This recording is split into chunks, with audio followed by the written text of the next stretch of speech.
All right, picture this. So your practice doing $300,000, $400,000 a month. You're successful, you're growing, schedule is full. Maybe you're even thinking about a second location. But after a clearinghouse issue or a denial issue, cash is down, and you, the owner, are the one who feels it the most. Welcome to NatRevMD, a podcast where we share tips on optimizing medical billing and improving practice efficiency so you can have the business of your dreams. I'm your host, Dr. Heather Signorelli, founder of NatRevMD. Let's get started. Today, we're fixing all of this. So excited to talk to you about some strategies around separating your personal and your business revenue so that regardless of what's going on in your practice, you are still getting a steady paycheck. So the issue here is that oftentimes we see in small businesses, and we've even been there ourselves, that the practice revenue or the revenue related to your practice and your personal finances are wrapped up into the same, right? It's the same bucket. Maybe not technically the same account, but the same, we'll call it the same river. And when the river runs low, everything downstream dries up together. And so today we're talking about strategies around how to fix this, right? We're not going to talk billing and negotiating payer contracts and all that stuff. We're going to talk about the structural things that we see successful practices really create in terms of habits, so that your personal bank account, your salary is really somewhat separate from the success in a specific month, right? The revenue of your practice in a specific month. Obviously, if your revenue went to zero, like that's a different story. But this is really meant for stable practices or growing practices. You're past that startup phase. You're in a situation where you have repeatable revenue, maybe even multiple providers, and you're at a place where you really need to make sure that the mechanism by which you pay yourself is separate from just the specific revenue targets in your practice. And so I'll explain what I mean by that. So we all know that every independent practice owner knows that, your practice and the personal life are supposed to be separate, right? You have separate entities, you have separate checking accounts, you have separate tax returns. But the key here that we see many practices struggling with, and where it really separates kind of those practices who have moved from the startup phase to what I'll call the swamp, right? Where you're still sticky, trying to figure out like who to hire, when to hire, how to get revenue, to really beyond that, where you are able to pay yourself frequently and on a steady income stream, right? We'll talk distributions, we'll talk income, and we'll talk about how you manage months that have a decrease in revenue. And really, really important to have these separate so that you, the owner, and the partners have a steady stream of income that really fits your position and work in the practice. So really important, when you have a practice that is your significant asset, right? It's your primary income source, and it's the account you draw from on a day, on a monthly basis. And if something personal comes up, you want to make sure that you have the ability to manage your personal expenses separate from the business. Just like when a business expense or business issue comes up, you want to make sure that it's not impacting your personal checking account.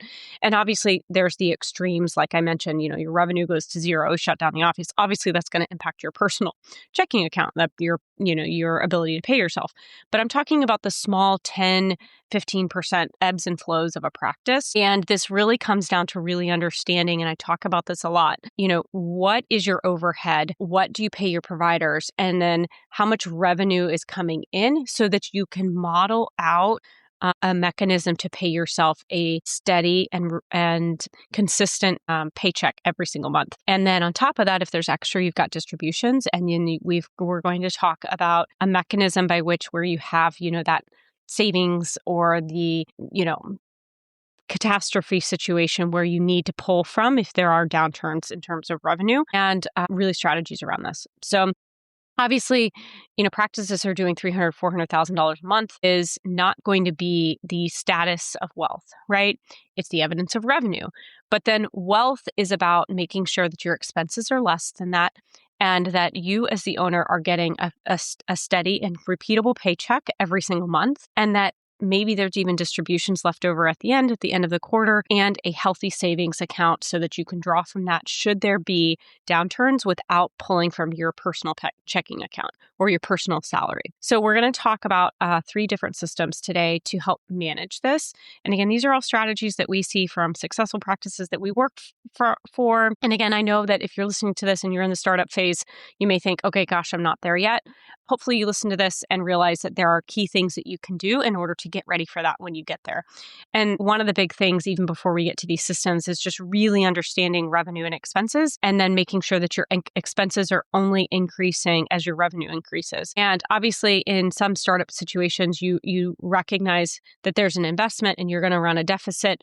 You've just got to model out what that ROI timeframe is so that when the revenue comes back around and it's starting to increase as you grow, that the expenses haven't outpaced the revenue over and over again past that investment phase. And so really, really key to have a financial person, or if that's not your skill set, hire somebody to help be the person who's managing your expenses and watching revenue and expenses together. So system number 1 is all about the entanglement. And so what I mean by that is the entanglement of what happens when a practice's cash flow becomes a personal finance by default. So this occurs in that startup phase, right, where you may not have a formal salary. You're not used to having a distribution schedule, right? You're used to revenues just sort of coming in and you're paying your people. Maybe you're paying your people out of a pocket or out of a loan that you use to start up the practice. But you never get to a point where the formal salary and distribution schedule become a thing. And so it's really, really key to model out, okay, here's revenue growth that occurs and here's my expenses. And maybe those expenses were higher in the beginning than revenue, but then that stabilizes.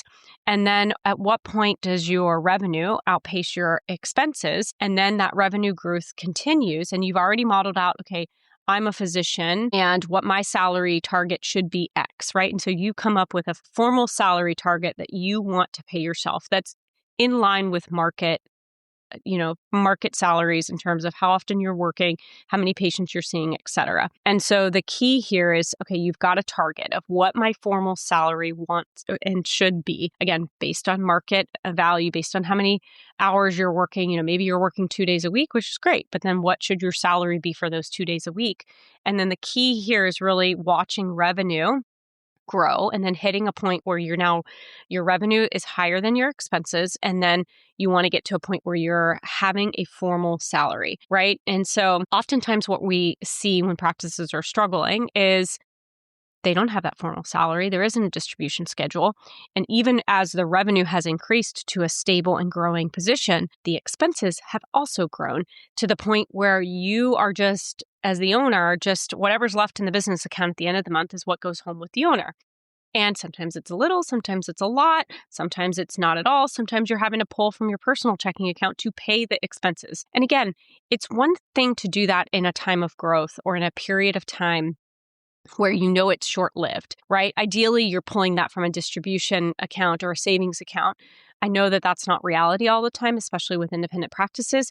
But what I think we need to change our thought process around, and the most successful practices that I see who do this well have really separated out their personal salary and the revenue that's coming in, right? The revenue has grown.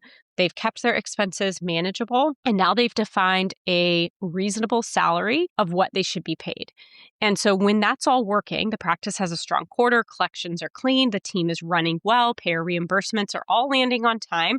The owner takes home their, $25,000, $30,000 salary. I'm making those numbers up. And that's their salary, right? They pay their mortgage, they fund their kids' 529, like all the financial things. It's working like a plan. But then there's maybe extra left over with revenue after they've paid the expenses that, partially goes into a distribution account and partially goes into a savings account to manage when months are down. Now, when that is broken and that is not working, right? Practices run sort of by the seat of their pants, right? There's not really a planning phase of this is what my salary should be. And if there's a rough quarter, what ends up happening is, maybe it's a group of denials that aren't addressed or billing team isn't following up on certain AR claims. But so maybe now you have $60,000 in claims that hasn't been paid.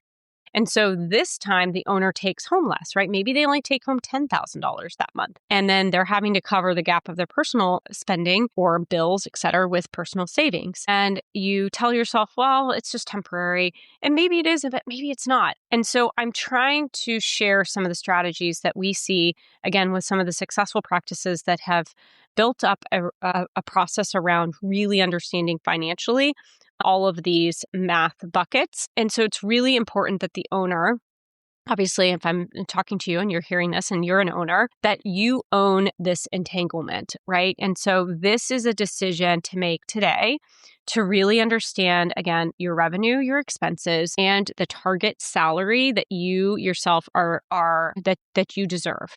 And the key here is, how do we get your revenue to where it needs to be? How do we keep expenses to cover that gap, to where that gap then funds your salary, a savings account, again, for a business savings account, for the rough months, and then a distribution for additional things that may pay out, or you may have a better quarter, and then those distributions get distributed amongst the partners every single month.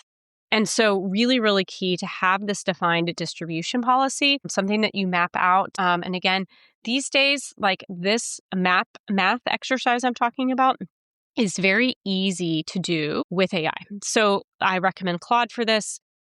If you don't want to put your numbers into Claude, I get that, but then have it make you a spreadsheet that then you can input your numbers and do it offline. And again, you can just sit there and chat with it. I love a good prompt where you're saying, be an expert, healthcare consultant, or be an expert financial consultant, or, and describe who you are, right? The more information you give AI, the better. And so explaining like, I'm a owner, here's details about my practice, and I want to define a salary for myself, and I want to get expenses in line, and I want to make sure that I get to a point where I can have a steady salary every single month of X. And if you don't know the market salary, you can even put information about yourself, what you practice, how often you work, how many days a week do you work, et cetera. And then you can start modeling out, okay, how do I get to the point where my revenue and expenses are allowing me to have a regular salary? And so system number 2 is really thinking about how to manage this. So obviously, bad quarters are going to happen. And the key here is that's not just a revenue problem. It's the downstream impacts of impacting your owners, as an owner, your personal financial situation. And that gets it gets frustrating and it gets scary. And I've had people on the phone with me talking about these things. And so obviously, the sequence of how this happens is that maybe it's collections drop, maybe it's volumes that drop. But that moment where you as the owner decide to not take a salary that month because you feel like it's irresponsible given the revenue situation is the moment that you've hit a point where, you're making operational decisions under that financial stress and not strategic decisions. And so obviously, if you're, again, on that brand new perspective, you've just started your startup, I'm not really talking about you today. I recognize that that's a different situation. I'm talking about those practices who've been operating for several years. Revenue has been steady. This is where we've really got to, make sure that you have all of this in order so that you can have a regular paycheck. And, this then snowballs into things like hiring decisions, marketing spend, software upgrades, all of these things that snowball when you are in a financial situation that is concerning. All right, so now we're going to talk about the firewall. So this is the last system, system 3, really is about the structure around how we've seen practices make that separation between the practice, what the practice brings in every month, and what the owner takes home. And again, I'm not saying that those have no association. What I'm saying is that we've got to create boundaries between the revenue and maybe a baseline revenue that has to occur every single month so that so the expenses can get paid, so the owner's salary gets done.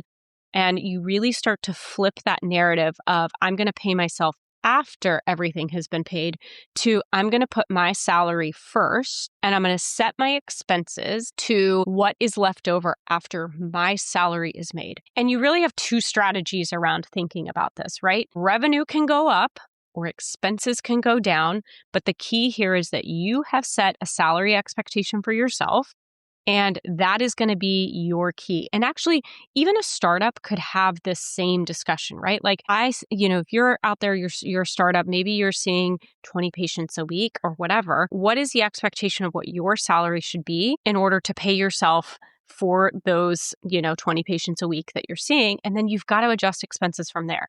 And obviously, if you have a lease and you have all of these other expenses, that may not work out exactly how you want it to in the beginning, but the goal is how many patients do I need to see? How do I increase revenue in order to get to that point, right? So the key here is to have a target. I think it's very easy just to like blindly go, okay, well, we'll just see how the month goes and we'll just pay with what's left over. I get that. And I get that also you may be listening to this and you're like, I don't have time for this.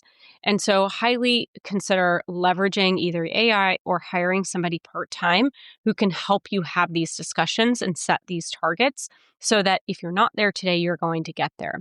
So again, back to what I was saying is, right, so you've got to get an understanding of what your current expenses are. And is that, the absolute bare minimum of where they need to be? Do you have some extra fluff in there? And really understanding, like, here's where my expenses are and here's where my revenue is. And again, revenue is going to increase by either increasing, your per patient visit, right? And so those things are like increasing your billing efficiency or doing a better job with billing or doing a better job with patient collections, renegotiating your contract. Like those are all things that are going to increase your per patient visit revenue. Or alternatively, this is a volume game. I know that doesn't feel fair, but oftentimes it is. And so then it's how do we get more volume? Or do we bring in cash services? And again, you're increasing that revenue per patient visit. So again, we're driving up revenue while at the same time you're evaluating your expenses so that then you can really understand, okay, at an average revenue per visit, this is how many patients I have to see to overcome my expenses barrier, right? And that's your overhead. And again, this should be the same conversation for each one of your physicians or providers, right? Are they covering for themselves? Are they covering for their overhead? And I know I've talked about this before, but I think it's really important that this math exercise happens every time you hire a physician, happens every time you manage, adding a second location. And again, there can be an ROI period where you're, opening a second location or you're adding a provider and they're ramping up. But the key is, okay, we're going to give them 3 months, 6 months, whatever. And here are my targets. And so again, modeling this stuff out is really, really important.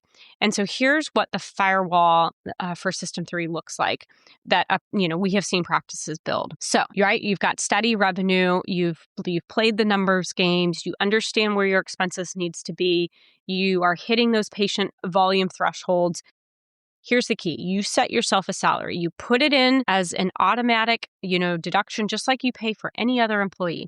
It is not the minimum. It is not what left over. It is, I have set a target for myself. We have the revenue. I'm going to pay myself a market rate salary. And again, this is not what's left over at the end of the month. It's an actual salary for the role that you play. And that does not move with revenue. It just goes out like payroll on a schedule every time, separate from distributions, separate from the operating account. And so that goes out the door. And what is left is what you manage expenses with. And if revenue decreases, then you've got to address expenses. And either that or you increase revenue again, right? So the key here is not to have a bad month and then, stop your salary. The key here is that cushion between this is my market salary and this is the what's left over for distributions and savings. And you put some in savings and you put some in distributions at the end of the quarter so that you're building that reserve, right? And so maybe that's 2 months of reserves. I think that that's a reasonable amount. Some say 3 to 6 months. I think it just depends on your risk tolerance. I think 2 months is a good place to start and where we often see practices starting. And then the distribution is then provided at the end of the quarter. And if you do a distribution across your partners, so you have partners or say if you're the owner, but you have individuals under you who are part partner, giving them a cut at the end of the quarter is always a really good alignment tool. Another key here is saving a portion of that to the end of the year to really, again, align staying for longer periods of time, I think is also a good tactic I've seen. So again, you have defined all of this before you've had a bad quarter arrive. So this is not like, okay, the bad quarter arrives, now what do I do? You've defined salary, you've defined, your cushion, and you've defined distributions. And so that owner personal savings exists, right? Whatever you have as a savings as your own personal account is independent from the practice. And that's not because, you're wealthy and whatever. It's just because it forces you to separate your personal finances and your business finances so that when there is a down month, right? Volume is down in the summer, et cetera, whatever, that you are pulling from, a reserve account and not your personal checking account.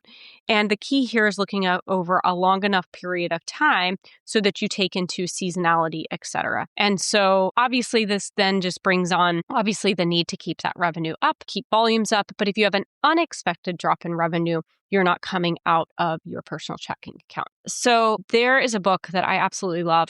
Actually, Dr. Una from EntreMD had introduced me this book. If you guys have not read or listened to her podcast, please go check it out. She's amazing. But what I'm saying is that Mike Michalowicz, I'm sure I'm mispronouncing that, wrote a book called Profit First. And the entire premise is a single formula flip. So obviously, traditional accounting says sales minus expenses equals profit, which means that profit is whatever survives that month. Now, Michalowicz actually says that sales minus profit equals expenses.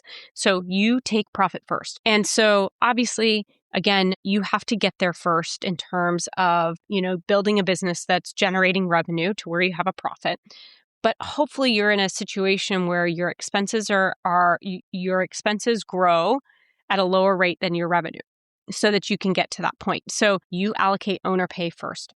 You fund the reserve next, and then you run the business on what is left. And it sounds aggressive until you realize that most practices are doing the opposite, right? They run the business on everything and hope something is left at the end to pay them. And the firewall is just profit first applied to a medical practice. And the accounts are different, right? You have your accounts, like if you're using QuickBooks, it's really easy to set up these accounts where the money just goes into those folders or whatever they're called. Envelopes is what they're called. And the difference is in a bad quarter, right, where you have a 10% drop in revenue, the owner with the firewall still takes that same salary home.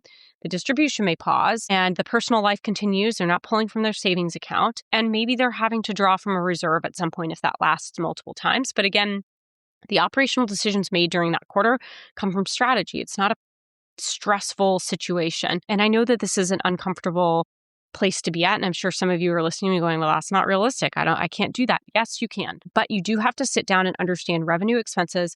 And if you have multiple providers, you have to understand their salary. Are they paying for themselves? And if they're not paying for themselves, then you have to redo their contract, period. Like this is not, well, we'll just see how it goes. No, either they need to increase revenue or you need to redo their contract and make sure that they are covering for themselves, period, end of story. And so you as the owner own this, right? And so your accountant or CFO or controller, and you can do even fractional CFOs. Actually today with AI and fractional support, like there is no reason that this cannot work. But you need to make the decision to go hire this person, find this person, or sit down with AI and start, going away. Put some music in, get a glass of wine, and just start chatting with AI and get this organized. So the firewall is a financial decision. It requires defining numbers, right? So you have to understand your numbers. What is your revenue? What is your revenue per patient? That's a really important metric you should know. What is your salary that you think is the right amount?